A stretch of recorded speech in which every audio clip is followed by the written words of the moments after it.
Bagi beberapa teman-teman yang sudah tidak asing dengan interface ini, ya ini adalah aplikasi Max 2D ya. Aplikasi untuk membuat game di HP Android.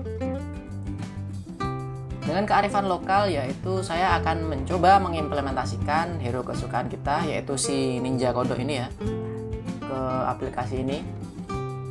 Saya akan bahas juga tentang kelebihan dan kekurangan, dan juga sekilas tentang aplikasi ini berdasarkan dari waktu saya yang singkat ini dalam mempelajari aplikasi ini.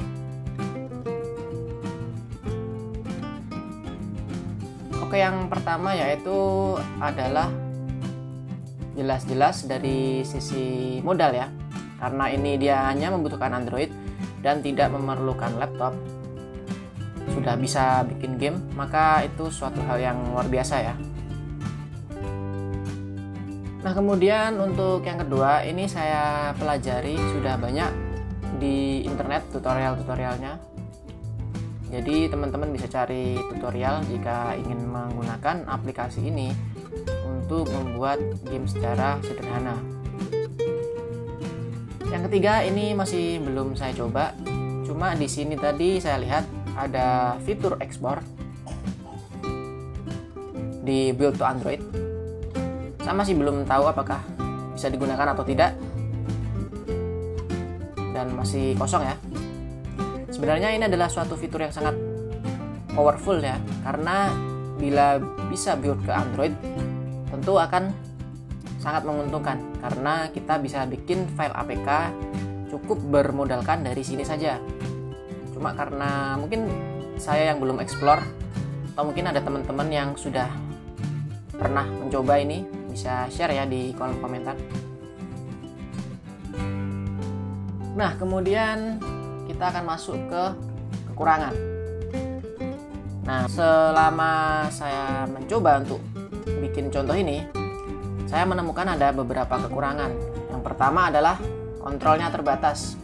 Jadi, semisal kita ingin memindahkan tombol. Nah, kita ingin memindahkan tidak seperti kita bikin game di Unity pada umumnya.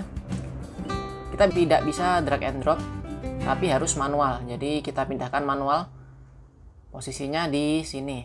Kita harus mengubah di bagian position ini, kita ganti secara manual. Tentu akan membutuhkan waktu yang lebih lama. Yang kedua adalah saya merasa kekurangannya adalah karena saya sebenarnya juga agak lama ya menginstal, cuma baru akhir-akhir ini saya mempelajari lagi. Aplikasi ini seingat saya itu bukan dari orang Inggris ya. Jadi bukan dari Inggris. Kalau tidak salah itu dari Rusia. Jadi beberapa fitur dan juga kebanyakan guide officialnya itu dari bahasa asing, sehingga kita jadi lebih sulit buat memahaminya. Dan kemudian satu lagi kekurangan yang saya alami yaitu di bagian scriptnya. Nah, di bagian scriptnya ini kita tidak bisa seluas yang di komputer ya tentunya. Dan juga apabila masih asing tentu akan lebih sulit dalam memasukkan script, karena di sini lebih ke logika seperti itu. Dan kemudian di Max 2D ini ada yang namanya playground. Jadi pengetahuan saya ya, ini adalah game-game yang mungkin berhasil dibikin dengan menggunakan game engine ini. Kita akan coba salah satu. Nah, benar ada tulisannya made with Max 2D. Cuma saya tidak bisa melakukan apa-apa. Saya melakukan tap-tap ke HP tapi tidak ada yang terjadi.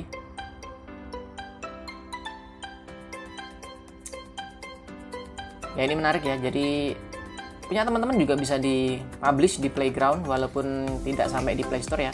Tapi ada, nah seperti ini. Jadi teman-teman bisa bikin game kemudian publishin ke Playground khusus Max 2D ini. Nah, lalu masuk ke kesimpulan sih. Jadi sebenarnya worth it gak sih Max 2D ini, aplikasi ini? Menurut saya pribadi ya, Max 2D ini worth it untuk belajar kita bikin game. Apalagi yang terbatas ya, nggak ada laptop atau komputer buat bikin. Karena bikin game pakai HP itu sudah suatu hal yang luar biasa ya. Dan selama saya belajar bikin game, itu baru akhir-akhir ini ada aplikasi HP yang bisa kita bikin game dari situ. Nah, namun perlu diperhatikan juga di sini logiknya benar-benar harus dikuasai dulu seperti yang saya bilang tadi di skripnya.